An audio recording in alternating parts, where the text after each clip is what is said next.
Good morning and welcome back to my channel. For those that are new here, my name is Patrice. I'm a board certified family nurse practitioner who specializes in internal medicine full-time and urgent care part-time. So let me just start by first off saying that with everything going on in the world right now, kudos to all healthcare providers and the supportive staff that are still out here working and taking care of patients and just doing the most, doing the day-to-day grind. In my situation, our clinic is still open. We're still seeing patients. We have a specific clinic for patients with COVID-like symptoms that we have the opportunity to send if we have a patient that we screen and we think needs to be tested. We also have to rotate in that clinic. So each provider within the organization has to rotate through that clinic. So it turns out to be once a month that we're working there. And you can volunteer as well. And a few people are volunteering, but I'm not volunteering to work. You're gonna have to put me on the schedule to be at that close of a risk if I can avoid it. So our patients still come in the clinic. I'll say right now about 75% of them are telephonic. My day begins, I still have students, like nothing's changed in our clinic except our census of course has gone down.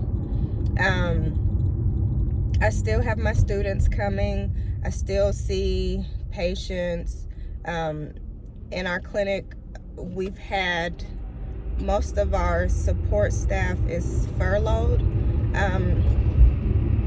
so we don't know when they're coming back. We don't have any nurses in the clinic. They've taken off. So what I'm trying to say is day to day has changed, but patient care has not.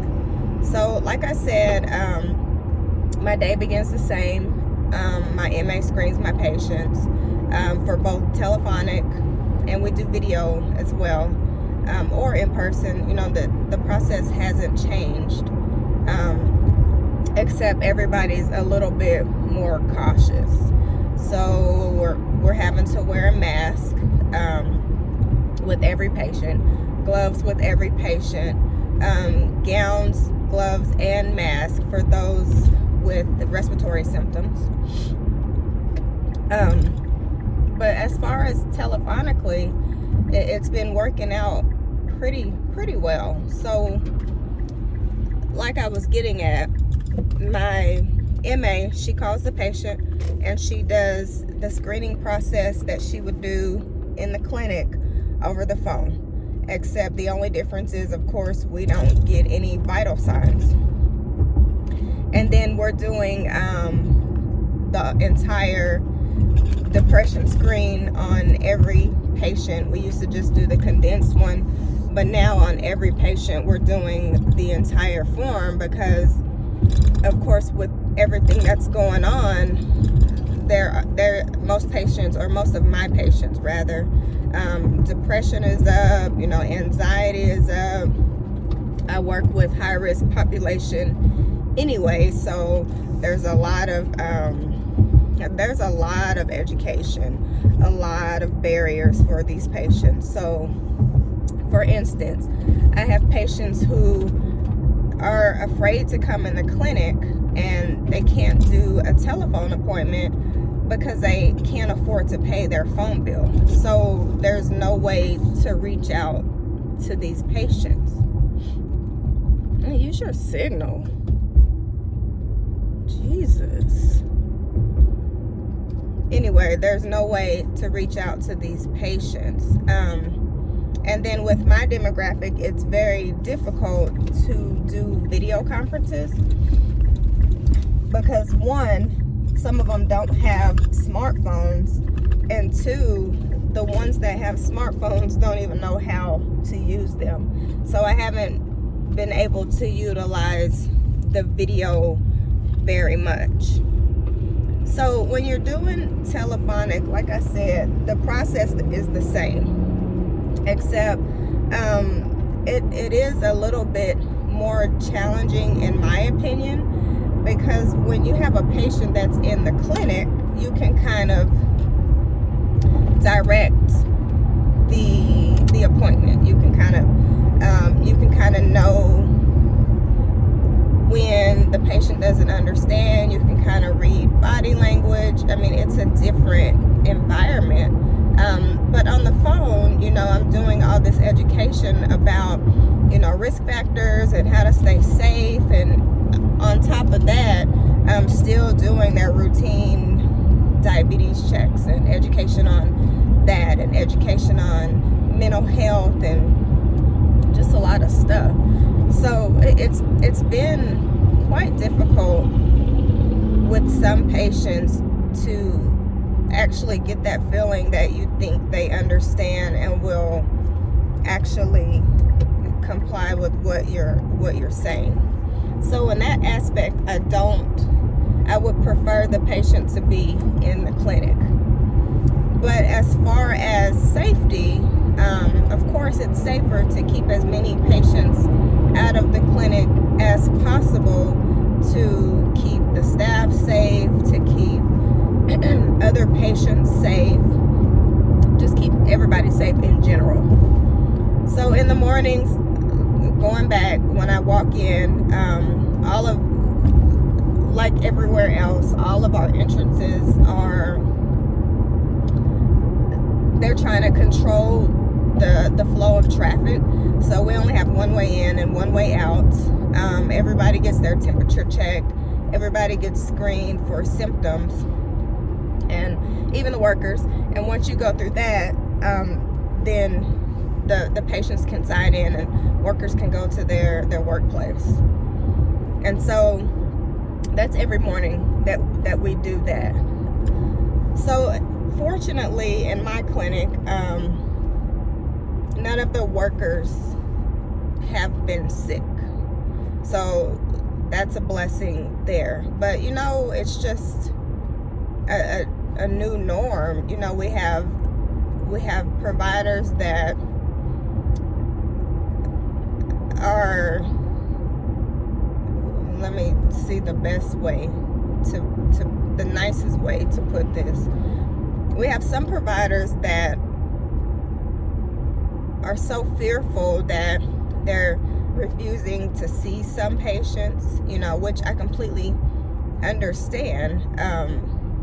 But at the same time, this is what we went to school for. This is what we signed up for. This is not every patient that you're going to get is healthy.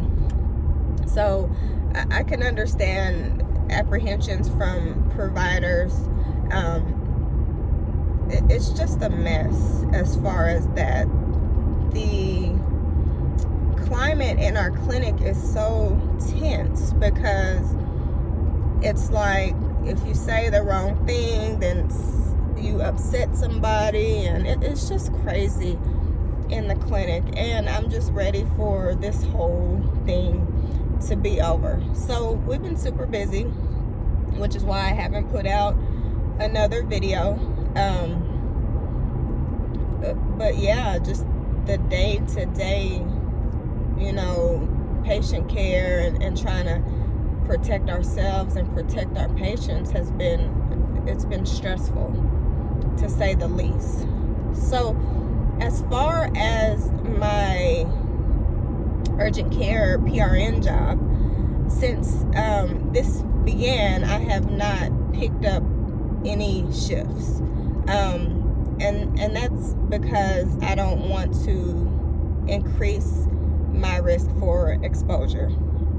And my job, they totally understand. And plus with the census down, my obligation is not a big deal if I don't meet it. But so yeah, I haven't picked up any shifts. and I don't plan to until the end of May.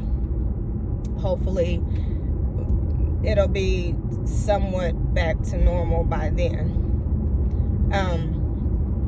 What else am I missing? So this stuff that's going on has affected everything moving forward too. So my company has lost so much money that like raises and stuff are on hold. So my contract is getting ready to start over, or I'm signing a new contract in May. And normally, you know, you would be able to negotiate a better or increase in pay. I'm not going to say better, increase in pay, but that's on hold. Nobody's getting any raises. Nobody's getting the salary, or the hourly staff are not getting overtime.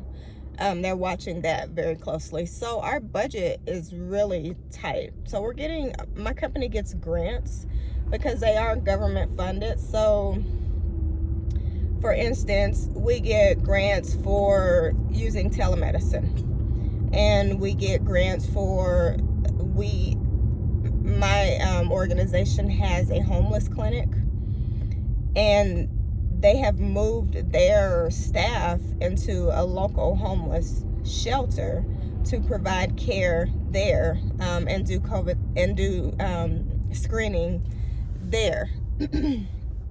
So that's another grant coming in. We also do drive-through testing. That's an additional grant coming in. But the thing is, these grants that are coming from the government are only having us break even. So we're still in a deficit. Our company's not making nearly as much money as they have in the past, or say this time last year. And it's frustrating because, you know, it is a business. I get it. And we still have to make money for the business as far as like seeing patients. But at the same time, if patients aren't coming in, and patients have barriers to where we can't accommodate them, then there's no way we can meet our quota. So it's frustrating to come in every day, and our office manager is always talking about our numbers. It's just frustrating because I can't shit out a patient, which I tell her all the time. I can't shit out a patient. I can't make them come. I can call them all they want. My MA can call them, but if they don't want to come in the clinic, they won't come in the clinic. If they don't have a phone to talk on, they don't talk on the phone. So it's just frustrating as far as that aspect. But I just wanted to come on here and do a quick video because I know I haven't posted a video in a while. It's just been crazy for everybody. But thank you for watching, and stay tuned for the next video. Everybody be safe.